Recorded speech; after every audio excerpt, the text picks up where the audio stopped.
Scar here. Welcome back to part 2 of me making a sculpture of the Crimson Deathcharger.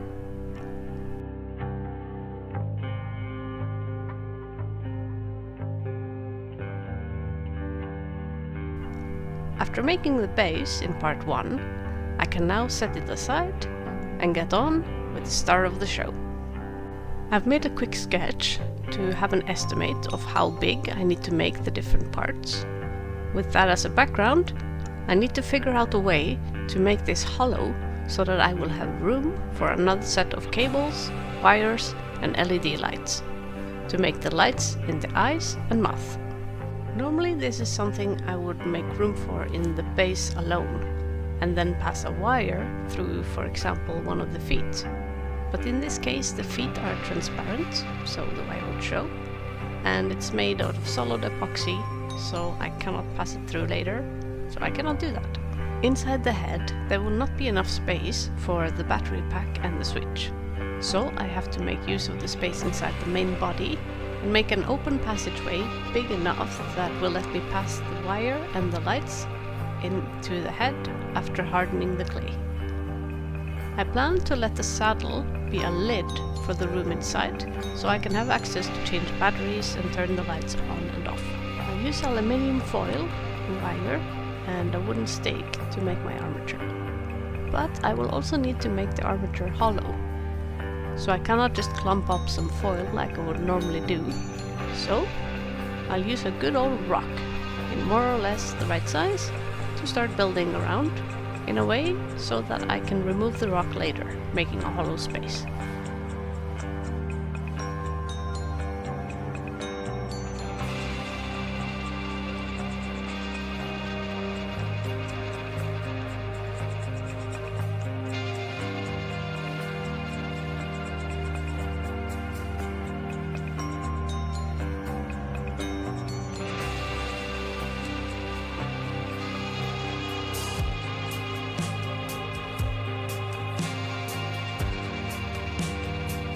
I'll bulk it up with some extra foil so that I'm sure I will get the rock out later, and ensure that I have enough space to fit in the stick for holding up the weight of the head.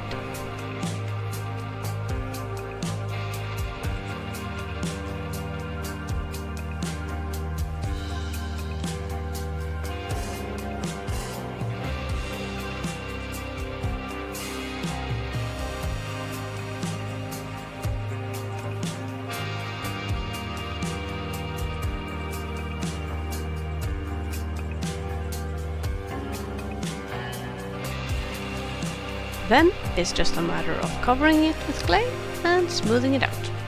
But I won't cover it up completely, as I want the open space inside to be accessible, so I have to prepare the lower half so that I can add the armor to it gradually without a hard, fixed surface underneath.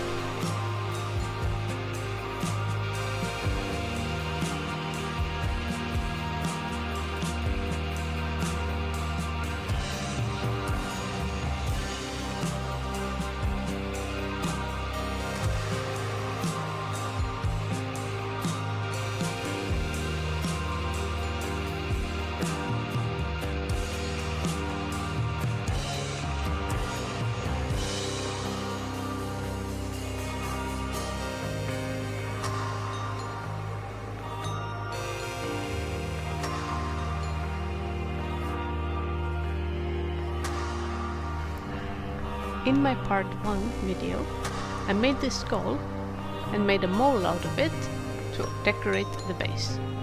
I reused this to make 4 skulls to decorate the horse as well. But instead of leaving them hollow with air inside, I pressed in a ball of aluminium foil and a little wire for attaching them to the horse later. I made another mold for a bigger skull for decorating the armor on the front of the horse. In hindsight, I should have done this later, as these are a tiny bit too big.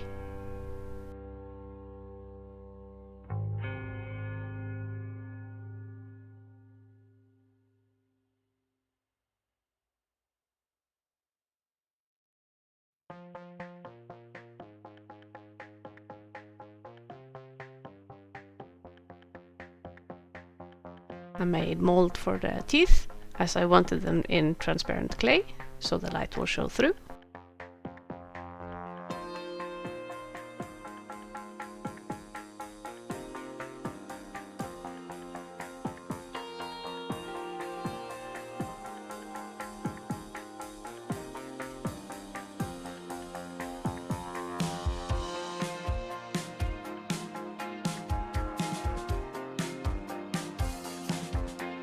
And a mold for transparent eyes. The transparent clay is so soft and sticky that instead of cornstarch, I just pressed some aluminium foil into the holes, pressed the clay in with the same ball stylus I used for making the holes,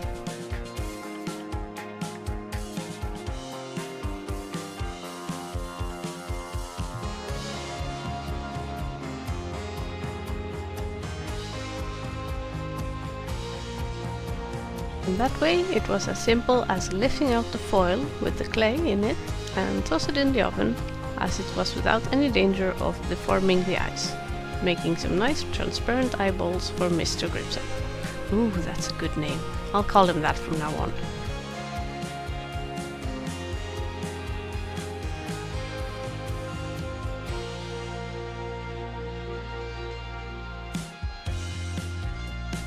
With all my planning and preparation made, I can step into turbo mode and just have at it with the crafting while enjoying yet again some very cold coffee.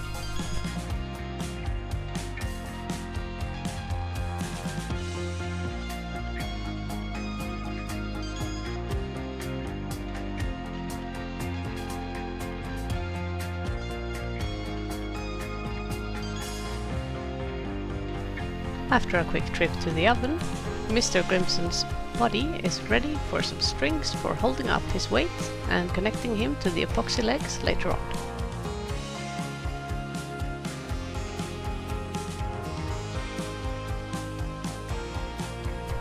A quick massage with some sandpaper at this stage will make my life easier later when there are too many body parts in the way to sand easily, and to give a rougher surface for the soft clay to adhere to.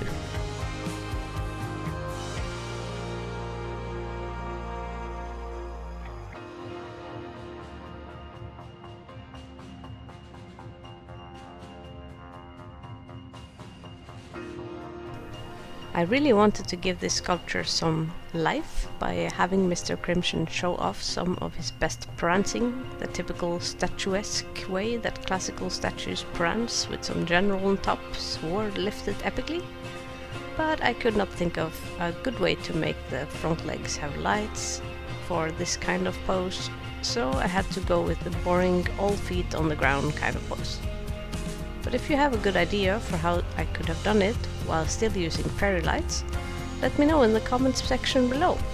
And while you're at it, hit that like and subscribe, I'd really appreciate it.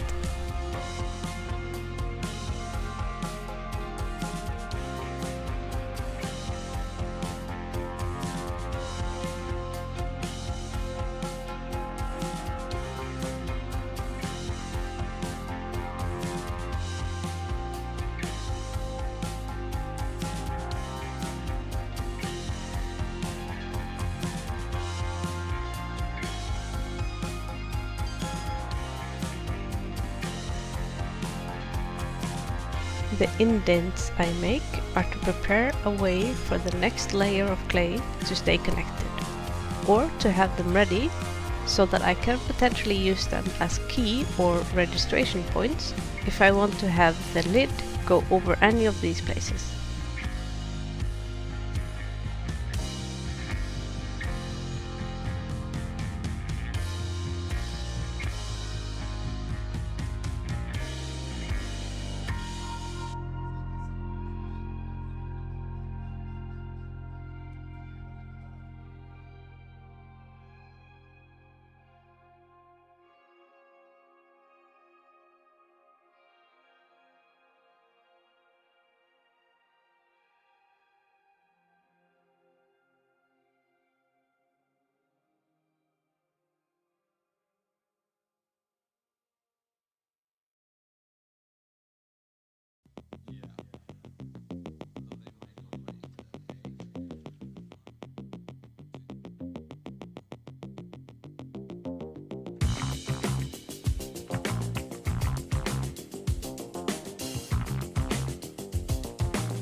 time to check how the epoxy feet will fit and prepare them for lighting up. In hindsight, I wish I had already now glued the legs to the base and worked on the sculpture from there to make sure everything would fit together.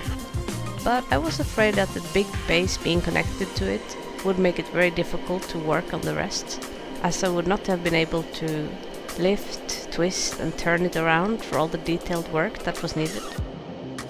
So I decided to just go with the flow and let happy little accidents happen. But at the very least it would have helped me keep it in view of the camera. Come on, get back in there.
After making the armor on the front and some kind of derpy start of the head, I added the lower part of the jaw and the pre-baked transparent teeth.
I need to make sure that I have a hollow room inside the head for the lights to fit after baking. Granted, that makes the sculpting harder to do, take longer, and doesn't look very satisfying to look at yet, but we will get there. Promise!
After a quick trip in the oven, it's now solid and much easier to work with.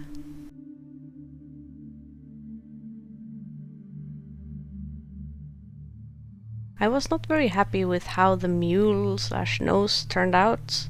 I tried to make it while looking at references of real horses, but it just doesn't fit Mr. Crimson's low poly glowy breathers, and the transparent nose clay was way too thick. So I had to detach that part and make it again. While I was baking Mr. Crimson anyway, I also made some tests for the thickness of the eyes, finding out how thick to make the clay to get the best kind of glow.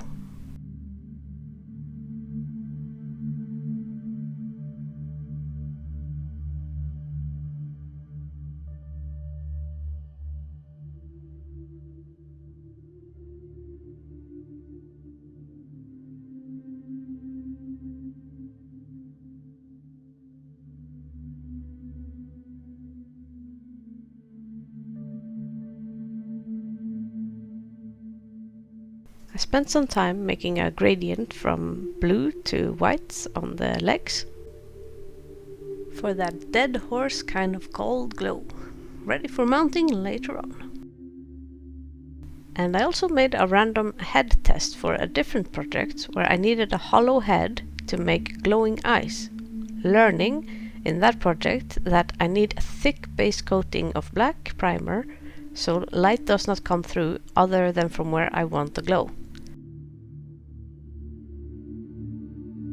I will be using the same kind of technique on all clay with the leads inside for Mr. Crimson and the base.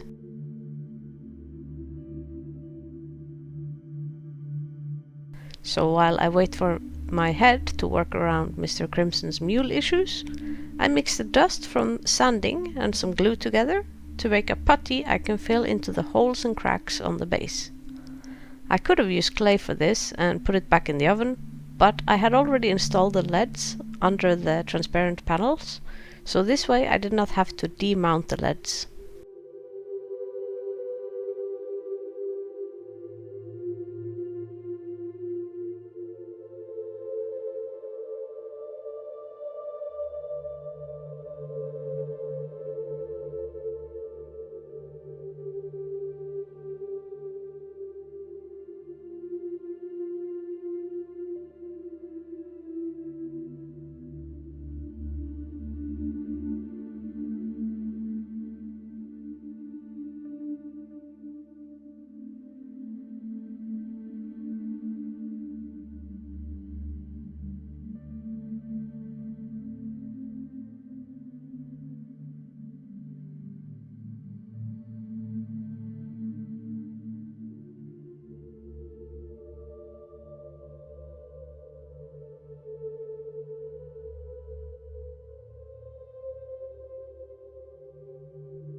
I decided to just go with the mule I had already made and just see how it would look. I could always change it again later.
So, after a long session of making the head hollow, testing how to install the lights, and drinking some more yummy cold forgotten coffee, I now have a cyclop horse with a silly grin and an ugly mule. So off camera I butchered the mule and replaced it with a mule closer to how the low poly model looks, making me finally happy enough to continue and turn the Cyclops back into a horse. Making sure to drag him off camera so you can have a good look at his booty. You are very welcome.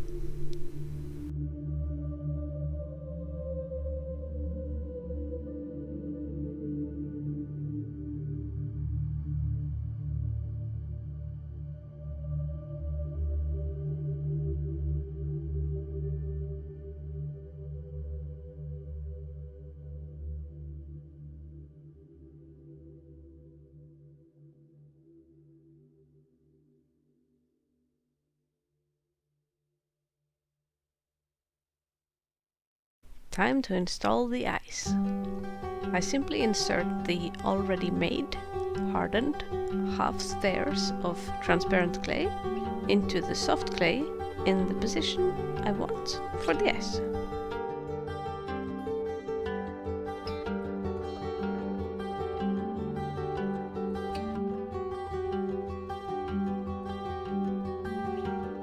Now I can just make a quick cover of the ice and ta-da! Mr. Crimson has eyeballs.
I made sure to leave a little hole/opening at his teeth so that I will have a way to be able to drag the LEDs into position after making the rest of his head. With the details of the head completed, including the head armor, ears and unicorn horn, I can admire the sight of my bathtub looking horse and bid you farewell for now. See you in the next video, part 3, where I finally get going on the armor and saddle.